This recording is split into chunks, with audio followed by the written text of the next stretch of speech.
جب نبی صلی اللہ علیہ وآلہ وسلم پر پتھر برسائے گئے لیکن انہوں نے بددعا نہیں کی۔ یہ وہ لمحہ ہے جب آسمان بھی رو پڑا، جب زمین نے بھی اپنے سینے پر لرزتے قدم کے نشان سنبھالے۔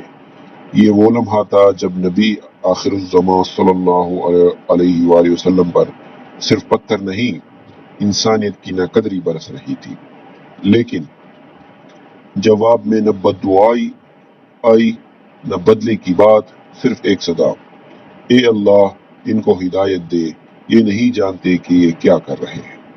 آج ہم چلتے ہیں اس عظیم دن کی طرف جب طائف کے بازاروں میں رحمت کا پتھر سے استقبال ہوا۔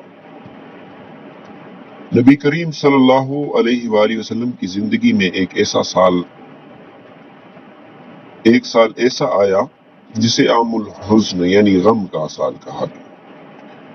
پہلے حضرت خدیجہ رضی اللہ تعالیٰ عنہ کا وصال، پھر حضرت ابو طالب کا انتقال، قریش کا ظلم بڑھ گیا، راستے بند کر دیے گئے، جینا مشکل ہو گیا۔ ان لمحوں میں رسول اللہ صلی اللہ علیہ وآلہ وسلم نے مکہ سے باہر دعوت دین پھیلانے کا سوچا۔ آپ صلی اللہ علیہ وآلہ وسلم نے طائف کا رخ کیا۔ دل میں امید تھی کہ شاید وہاں کے لوگ حق کو سنیں گے، سمجھیں گے اور مانیں گے۔ سخت گرمی تھی، لمبا پیدل سفر تھا، ساتھ صرف حضرت زید بن حارثہ رضی اللہ تعالیٰ عنہ۔ دل میں اللہ پر بھروسہ تھا، چہرے پر تھکن مگر نگاہوں میں امید۔ طائف پہنچنے کے بعد نبی صلی اللہ علیہ وآلہ وسلم نے اس کے 3 بڑے سرداروں سے ملاقات کی۔ ان میں سے پہلے نمبر پر عبد یالیل، دوسرے نمبر پر مسعود، تیسرے نمبر پر حبیب۔ آپ صلی اللہ علیہ وسلم نے انہیں دین کی دعوت دی، محبت سے، نرمی سے اور شفقت سے۔ لیکن ان کے جوابات کیا تھے؟ کیا اللہ کو تم ہی ملا تھا نبی بنانے کے لیے؟ استغفر اللہ۔ اگر تم واقعی نبی ہو تو بحث فضول ہے، اگر جھوٹے ہو تو سزا کے قابل ہو۔ نہیں سننا ہمیں کچھ، جاؤ یہاں سے۔ نہ صرف انکار کیا بلکہ آپ صلی اللہ علیہ وسلم کا مذاق اڑایا، آپ صلی اللہ علیہ وسلم کو شہر سے نکال دیا۔ جب نبی صلی اللہ علیہ وسلم واپس مڑے تو سرداروں نے اوباش لڑکوں کو آپ صلی اللہ علیہ وسلم کے پیچھے لگا دیا۔ نبی صلی اللہ علیہ وآلہ وسلم کے پیچھے شور مچایا گیا، گالیاں دی گئی اور پھر پتھر برسائے گئے۔ حضرت زید رضی اللہ تعالیٰ عنہ آگے بڑھ کر بچاتے مگر خود بھی زخمی ہو گئے۔ نبی صلی اللہ علیہ وآلہ وسلم کا جسم مبارک لہو لہان ہو گیا، جوتے خون سے بھر گئے۔ نبی صلی اللہ علیہ وآلہ وسلم رک رک کر چلتے مگر پتھر پیچھا نہ چھوڑتے۔ آخر کار ایک باغ کی دیوار کے سائے میں بیٹھ گئے۔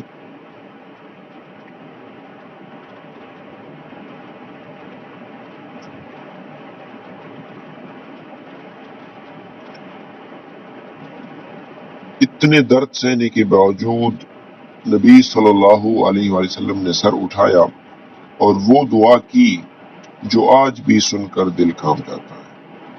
اے اللہ، میں تجھ ہی سے اپنی کمزوری، اپنی بے بسی اور لوگوں کے سامنے اپنے بے قدری کی شکایت کرتا ہوں۔ اے سب سے رحم کرنے والے، تو کمزوروں کا رب ہے اور میرا رب بھی۔ اگر تو مجھ سے ناراض نہیں تو مجھے کسی بات کی پرواہ نہیں۔ ایسی دعا کہ زمین کانپی، آسمان جھک گیا۔ اس لمحے میں حضرت جبرائیل السلام آئے۔ اے محمد صلی اللہ علیہ وآلہ وسلم، آپ کا رب جانتا ہے کہ ان لوگوں نے آپ سے کیا سلوک کیا۔ اگر آپ حکم دیں تو پہاڑوں کا فرشتہ انہیں 2 پہاڑوں کے درمیان پیس دے۔ لیکن میرے نبی صلی اللہ علیہ وآلہ وسلم کی شان تو دیکھو۔ آپ صلی اللہ علیہ وآلہ وسلم نے فرمایا، نہیں، مجھے امید ہے کہ ان کی نسل سے کوئی ایمان لے آئے گا، یہ نہیں جانتے، شاید کل جان جائیں۔ یہ تھا آپ صلی اللہ علیہ وسلم کی عفو درگزر کا ایسا منظر جس کی مثال تاریخ میں نہ ملتی ہے اور نہ ملے گی۔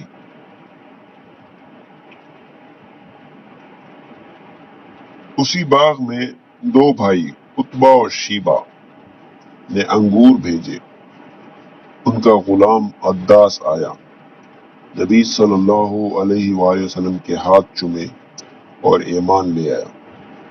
ایک عیسائی غلام نے نبی صلی اللہ علیہ وسلم کی زبان سے بسم اللہ سنا اور پہچان لیا اور کہا یہ زبان تو نبیوں کی ہوتی ہے۔ اللہ تعالیٰ نے سورہ جن نازل فرمائی، ہم نے ایک گروہ جن کو قرآن سننے کے لیے بھیجا،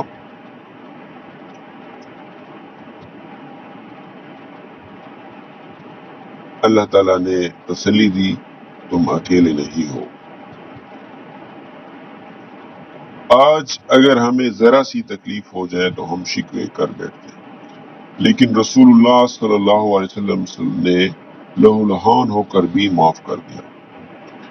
طائف کا واقعہ ہمیں سکھاتا ہے صبر کا مقام کیا ہے، معافی کتنی بلند صفت ہے، دشمن کو بھی بددعا نہ دینا، اللہ پر مکمل توکل۔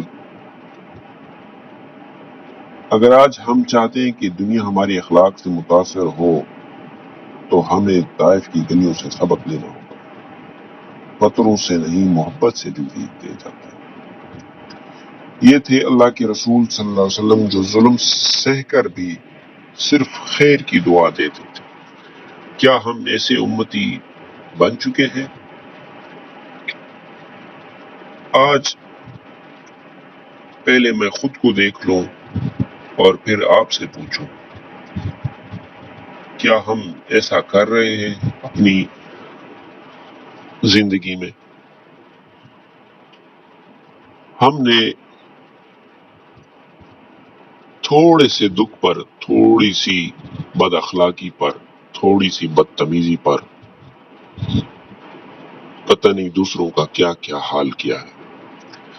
ہم نے صبر نہیں کیا، ہم نے برداشت نہیں کیا۔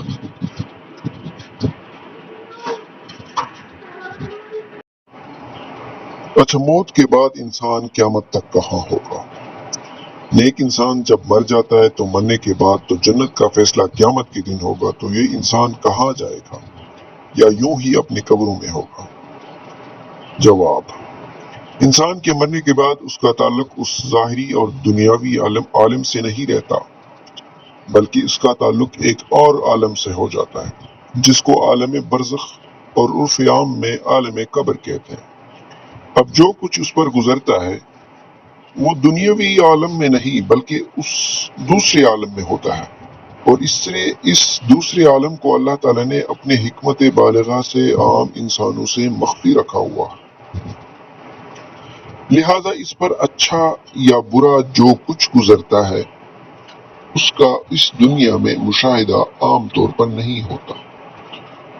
مردہ ہمارے سامنے ہوتا ہے اور اس پر عذاب یا راحت کا معاملہ ہوتا ہے، مگر اس کے باوجود چونکہ یہ معاملہ عالم برزخ کا ہے اس لیے ہم کو محسوس نہیں ہوتا، اور ہمارے نہ دیکھنے یا محسوس نہ کرنے سے یہ لازم نہیں آتا کہ مردے کو تکلیف یا راحت محسوس نہیں ہو رہی، بلکہ اسے راحت اور تکلیف بھی محسوس ہوتی ہے، لیکن یہ سب اللہ تعالیٰ نے ہم سے مخفی رکھا ہوتا ہے تاکہ ایمان بالغیب باقی رہنے کی بدولت انسان اجر و ثواب کا مستحق بھی ہو اور اس کی آزمائش بھی ہو۔ بہرحال جب انسان کے جسم سے روح نکل جاتی ہے تو اگر وہ نیک ہے تو نیک ارواح کا اصل مستقر اور ٹھکانہ علیین ہے، مگر اس کے درجات بھی مختلف ہیں۔ بد ارواح کا اصل ٹھکانہ سجین ہے، سجین، اور ہر روح کا ایک خاص تعلق اس کے جسم کے ساتھ کر دیا جاتا ہے، خواہ جسم قبر میں مدفون ہو یا دریا میں غرق ہو یا کسی درندے کے پیٹ میں۔ الغرض جسم کے اجزاء جہاں جہاں ہوں گے روح کا ایک خاص تعلق ان کے ساتھ قائم رہے گا، اور اسی خاص تعلق کا نام برزخی زندگی ہے۔ جس طرح سورج کی روشنی سے زمین کا ذرہ چمکتا ہے، اسی طرح روح کے تعلق سے جسم کا ہر ذرہ زندگی سے منور ہو جاتا ہے۔ اگرچہ برزخی زندگی کی حقیقت کا اس دنیا میں معلوم کرنا ممکن نہیں، علیین اور سجین سے متعلق حضرت مولانا مفتی محمد شفیع عثمانی رحمہ اللہ تحریر فرماتے ہیں، سجین جس کے معنی تنگ جگہ میں قید کرنے کے ہیں، قاموس میں ہے کہ سجین کے معنی دائمی قید کے ہیں، اور احادیث و آثار سے یہ معلوم ہوتا ہے کہ سجین ایک مقام خاص کا نام ہے، اور کفار فجار کی ارواح کا مقام یہی ہے، اور اسی مقام میں ان کے اعمال نامے رہتے ہیں۔ اس کا مطلب یہ بھی ہو سکتا ہے کہ ان کے اعمال نامے اس جگہ میں محفوظ کر دیے جاتے ہیں، اور یہ بھی ممکن ہے کہ اس جگہ کوئی ایسی کتاب جامع ہو جس میں تمام دنیا کی کفار و فجار کے اعمال لکھ دیے جاتے ہیں، اور یہ مقام کس جگہ ہے، اس کا متعلق حضرت برہ بن عازب رضی اللہ تعالیٰ عنہ کی طویل حدیث میں ہے کہ رسول اللہ صلی اللہ علیہ وآلہ وسلم نے فرمایا کہ سجین 7ویں زمین کے نچلے طبق میں ہے، اور علیین 7ویں آسمان میں زیر عرش ہے۔ بعض روایات حدیث میں یہ بھی ہے کہ سجین کفار و فجار کی ارواح کا مستقر ہے، اور علیین مومنین متقین کی ارواح کی جگہ ہے۔ اللہ تعالی ہم سب کو سجین سے پناہ دے اور ہم سب کی ارواح علیین میں رکھ دے، آمین۔ اچھا، ایک اور ایسا سوال جو آج کل ہماری معاشرے میں بہت زیادہ ہے، زندگی میں اولاد کے نام جائیداد کرنے کے بعد دوبارہ ان سے واپس لینا۔ سوال یہ ہے، میں نے اپنے کمائی سے جائیدادیں بنائیں اور زندگی میں کچھ بیٹوں کے کاغذی طور پر نام کی ہے، اور 2 کو عملی قبضہ و تصرف بھی دیا، لیکن میں چاہتا ہوں کہ اب دوبارہ ساری جائیداد میری ملکیت میں رہے تاکہ بیٹوں اور بیٹیوں کو برابری کا حصہ ملے اور صرف میراث میں ہی تقسیم ہو، نہ کہ زندگی میں۔ اب کیا میں نے جو ان کے نام کی ہے وہ واپس لے سکتا ہوں تاکہ میری ملکیت میں رہے اور بعد میں جا کر صرف میراث میں تقسیم ہو؟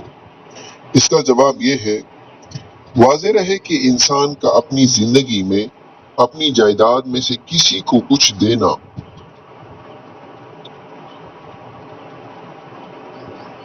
گفٹ کہلاتا ہے، اور اولاد کے درمیان گفٹ کرنے میں برابری ضروری ہوتی ہے۔ رسول اللہ صلی اللہ علیہ وآلہ وسلم نے اولاد کے درمیان ہبہ یعنی گفٹ کرنے میں برابری کرنے کا حکم دیا، جیسے کہ نعمان بن بشیر رضی اللہ تعالیٰ عنہ کی روایت ہے۔ حضرت نعمان ابن بشیر کے بارے میں منقول ہے کہ ایک دن ان کے والد حضرت بشیر رضی اللہ تعالیٰ عنہ انہیں رسول کریم صلی اللہ علیہ وآلہ وسلم کی خدمت میں لائے اور عرض کیا کہ میں نے اپنے اس بیٹے کو ایک غلام عطا کیا ہے۔ آپ صلی اللہ علیہ وسلم نے فرمایا، کیا اپنے سب بیٹوں کو اسی طرح ایک غلام دیا ہے؟ انہوں نے کہا نہیں۔ آپ صلی اللہ علیہ وآلہ وسلم نے فرمایا کہ پھر نعمان سے بھی اس غلام کو واپس لے لو۔ ایک اور روایت میں آتا ہے کہ آپ صلی اللہ علیہ وآلہ وسلم نے فرمایا، اللہ تعالیٰ سے ڈرو اور اپنی اولاد کے درمیان انصاف کرو۔ نیز ہبہ یعنی گفٹ یا ہبہ کے مکمل ہونے کے لیے ضروری ہے کہ واحد ہبہ کرنے والا موہوبہ چیز جس کا ہبہ کیا جا رہا ہو کو موہوب لہ جس کو ہبہ کر رہا ہو کے نام کرنے کے ساتھ اس کا مکمل قبضہ اور تصرف بھی دے دے، اور ہبہ کے وقت موہوبہ چیز سے اپنا تصرف مکمل طور پر ختم کر دے، ورنہ شرعاً ہبہ درست نہیں ہوتا۔ صورت مسئولہ میں سائل نے جو جائیداد صرف کاغذی طور پر اپنے بیٹوں کے نام کی ہے، ان کو باقاعدہ مالکانہ حقوق کے ساتھ گفٹ نہیں کی ہے، تو وہ بدستور سائل ہی کی ملکیت میں برقرار ہے۔ البتہ اپنے اپنی جو جائیداد الگ الگ کر کے باقاعدہ تقسیم کر کے بیٹوں کو مالکانہ حقوق کے ساتھ گفٹ کر دی ہے اور ان کی قبضے بھی ان کو دے دیا ہے تو اس کے مالک بیٹے ہو گئے۔ اب سائل کے لیے اس سے رجوع کرنا جائز نہیں۔ ہاں اگر وہ بیٹے خوشی سے سائل کو گفٹ کر دیں تو ان کی طرف سے تبرع و احسان ہوگا۔ نیز اس صورت میں چونکہ چند بیٹوں کو جائیداد گفٹ کی ہے اور باقی کو محروم رکھا ہے تو اس کی تلافی کی صورت یہ ہے کہ باقی اولاد کو بھی اس کے بقدر دے دے، یا وہ بیٹے جن کو جائیداد گفٹ کی ہے از خود اپنی خوشی سے وہ جائیداد والد کو واپس دے دیں تاکہ والد کی خواہش کے مطابق وہ والد کے انتقال کے بعد بطور میراث تقسیم ہو۔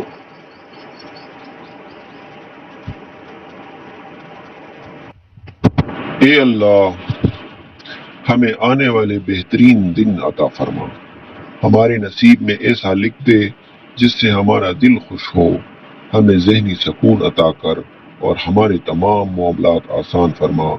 آمین آمین یا رب العالمین، آمین یا رب العالمین۔ یا اللہ جولائی کی کو سردی کے موسم میں تبدیل کرنے والے اے ہمارے پیارے رب، ہماری زندگی سے بھی ہر غم تکلیف پریشانی کو ختم فرما۔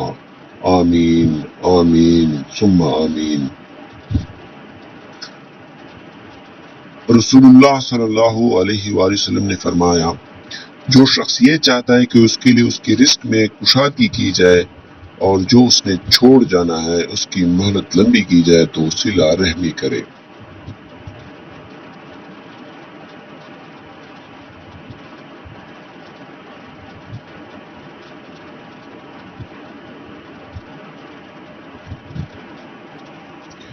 آج ہم ایک اور بات کرتے ہیں۔ آج ہماری ایک اور عنوان ہے کتاب۔ کتاب ایک خاموش استاد اور بہترین رہنما۔ کتابیں صرف لفظوں کا مجموعہ نہیں ہوتی، یہ وہ آئینہ ہے جن میں انسان خود کو پہچانتا ہے، یہ وہ راہیں ہیں جن پر چل کر انسان اپنی سوچ، فکر اور کردار کو سنوارتا ہے۔ جتنا وقت ہم کتابوں کے ساتھ گزارتے ہیں اتنا ہی ہم خود کو بہتر بناتے ہیں۔ علم حاصل کرنے کے لیے کسی بڑی جگہ یا خاص وقت کی ضرورت نہیں، بس ایک سادہ سی کتاب، تھوڑا سا وقت اور سیکھنے کا جذبہ۔ آج ہی کوئی اچھی کتاب کھولیں، شاید اس کے صفحے آپ کی زندگی کا رخ بدل دیں۔ آج ہی ہم ایک اور بہترین واقعہ پڑھتے ہیں۔ حضرت عمر رضی اللہ تعالیٰ عنہ کا اپنے انتقال کے وقت وصیت کرنا۔ حضرت یحییٰ بن ابی راشد نصری رحمۃ اللہ علیہ جو یہ کہتے ہیں کہ جب حضرت عمر رضی اللہ تعالیٰ عنہ کی وفات کا وقت قریب آیا تو اپنے بیٹے سے فرمایا، میرے بیٹے، جب مجھے موت آنے لگی تو میری جسم کو دائیں پہلو کی طرف موڑ دینا اور اپنے دونوں گھٹنے میری کمر کے ساتھ لگا دینا اور اپنا دایاں ہاتھ میری پیشانی پر اور بایاں ہاتھ میری تھوڑی پر رکھ دینا، اور جب میری روح نکل جائے تو میری آنکھیں بند کر دینا اور مجھے درمیانے درجے کا کفن پہنانا، کیونکہ اگر مجھے اللہ کی ہاں نیکی ملی تو پھر اللہ تعالیٰ مجھے اس سے بہترین کفن عطا فرمائیں گے، اور اگر میرے ساتھ کچھ اور ہوا تو اللہ تعالیٰ اس کفن کو مجھ سے جلد دیں گے، اور میرے قبر درمیانے قسم کی بنانا، کیونکہ اگر مجھے اللہ کے ہاں خیر ملی تو میری قبر کشادہ کر دی جائے گی، اور اگر معاملہ اس کے خلاف ہوا تو پھر قبر میرے لیے اتنی تنگ کر دی جائے گی کہ میری پسلیاں ایک دوسرے میں گھس جائیں گی۔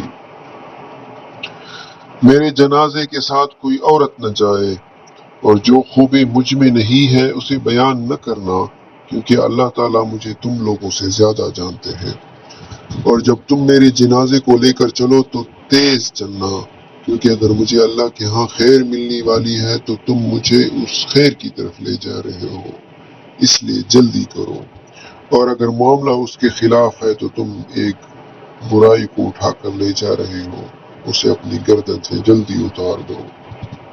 ہائے ہائے ہائے، اے تنہائی میں گناہ کرنے والے، اے تنہائی میں گناہ کرنے والے، اے تنہائی میں گناہ کرنے والے، تو دروازے کی آواز سے کانپ جاتا ہے، اور اس ذات سے نہیں ڈرتا جو آسمانوں کا رب اور ہر چیز پر غالب ہے، کیا تیری حیا مر چکی ہے؟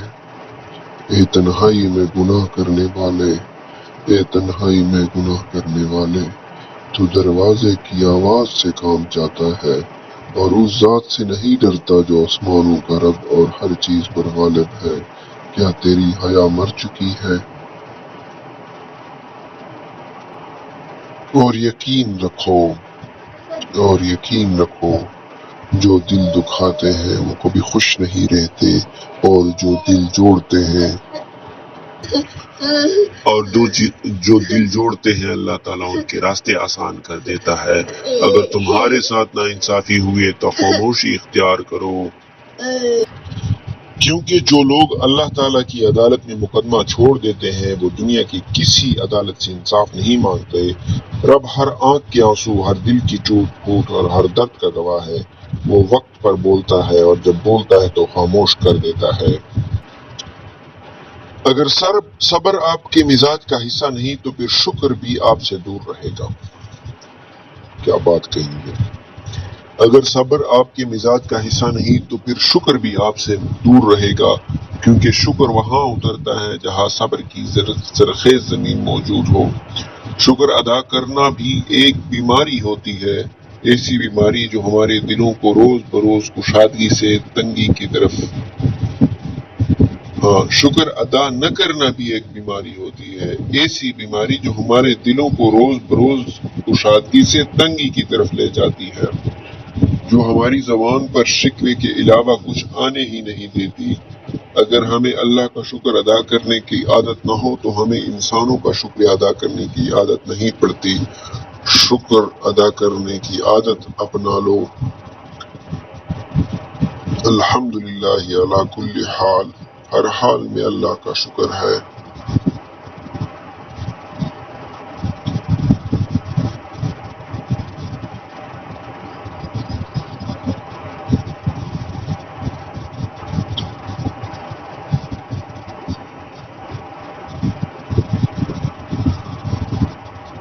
اللہ زندگی میں کبھی بھی یہ خواہش مت کریں کہ جو آپ کے پیٹھ پیچھے لوگ بول رہے ہیں وہ آپ کو سنائی دے، کیونکہ اگر آپ نے وہ سب سن لیا تو اس دنیا میں آپ کو اپنا کوئی بھی ایک مخلص نہیں ملے گا۔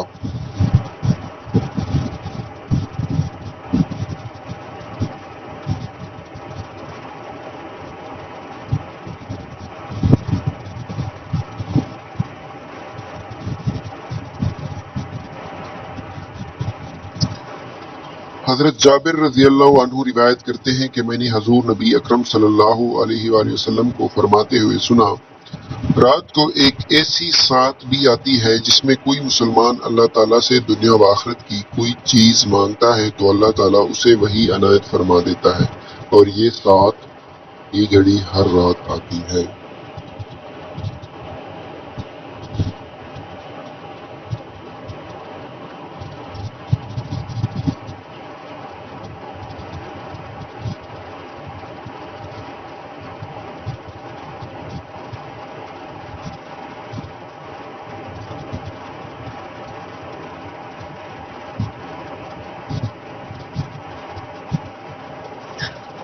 تم میں بدترین لوگ وہ ہیں جو کنوارے ہیں، اور گھٹیا ترین موت مرنے والے بھی وہ ہیں جو کنوارے ہیں۔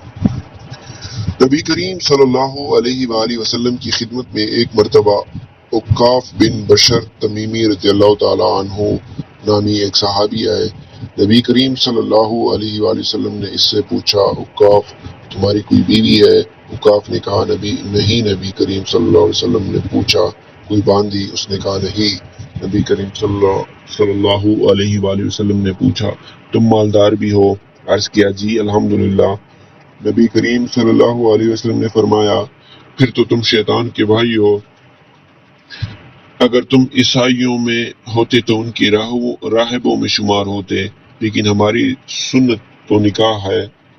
تم میں سے بدترین لوگ کنوارے ہیں، اور گھٹیا ترین موت مرنے والے کنوارے ہیں۔ کیا تم شیطان سے لڑتے ہو؟ شیطان کے پاس نیک آدمیوں کے لیے عورتوں سے زیادہ کارگر ہتھیار کوئی نہیں۔ سوائے اس کے کہ وہ شادی شدہ ہوں، یہی لوگ پاکیزہ اور گندگی سے مبرہ ہوتے ہیں۔ وہ کافی عورتیں تو حضرت ایوب علیہ السلام، داؤد علیہ السلام، یوسف علیہ السلام کی ساتھی رہی۔ بشر بن عطیہ نے پوچھا، یا رسول اللہ صلی اللہ علیہ وسلم، کرسف کون تھا؟ نبی کریم صلی اللہ علیہ وسلم نے فرمایا، یہ ایک آدمی تھا جو کسی ساحل پر 300 سال تک اللہ کی عبادت میں مصروف رہا، دن کو روزہ رکھتا تھا اور رات کو قیام کرتا تھا، لیکن پھر ایک عورت کی عشق کے چکر میں پھنس کر اللہ تعالیٰ کے ساتھ کفر کر بیٹھا اور اللہ کی عبادت بھی چھوڑ دی۔ بعد میں اللہ نے اس کی دستگیری فرمائی اور اس کی توبہ قبول فرمائی۔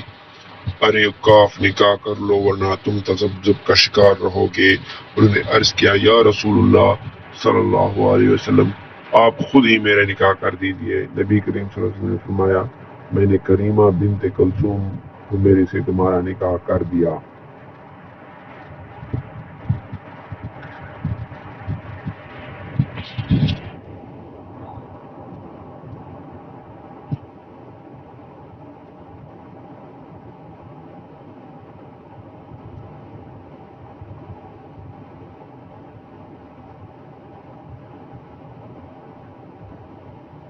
گھروں میں کچھ نہیں ہوتا، وہ انسانوں کو جوڑنے یا توڑنے کی صلاحیت نہیں رکھتے۔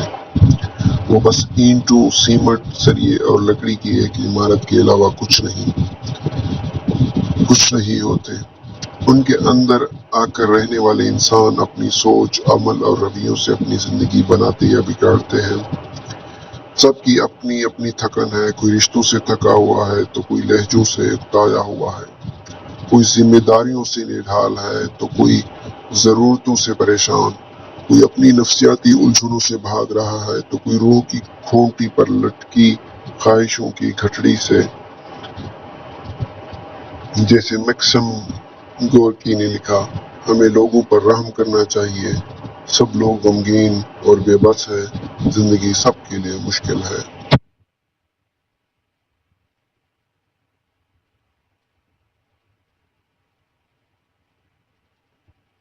کچھ رشتے عید پر بھی سلام نہیں کرتے، نہ پیغام ہوتے، نہ حال پوچھتے، صرف خاموشی ہوتی ہے جو کبھی ختم نہیں ہوتی۔ ان رشتوں میں اکثر زندہ ہوتی ہے اور محبت دفن ہو جاتی ہے۔ آئیے دوبارہ محبت کو زندہ کر دو، پہل کرو، اللہ ایسے دلوں کو پسند کرتا ہے۔ اس بات کا تعلق میرے ساتھ یا کسی فرد واحد کے ساتھ منسوب نہیں ہے۔ ہمارے معاشرے میں جو موجودہ فضا بن گئی ہے اس کی عکاسی ہے۔ احساس اور محبت کی فضا قائم کرنا اور انسانیت کو قائم کرنا اعلیٰ درجے کی اعلیٰ ظرفی ہے۔ خوش رہے، محبتیں بانٹتے رہیں۔ اور اس ویڈیو میں اگر میں نے کسی صحابی کا نام غلط لیا ہو یا پھر کوئی حدیث غلط یا ضعیف پڑھی ہو یا کچھ بھی ایسا پڑھی ہو جس سے میں گناہگار ہو رہا ہوں، تو یا اللہ میں آپ سے معافی چاہتا ہوں، یا اللہ میں آپ سے معافی چاہتا ہوں، یا اللہ میں آپ سے معافی چاہتا ہوں۔ والسلام، خوش رہے، اپنی زندگی کو انجوائے کریں۔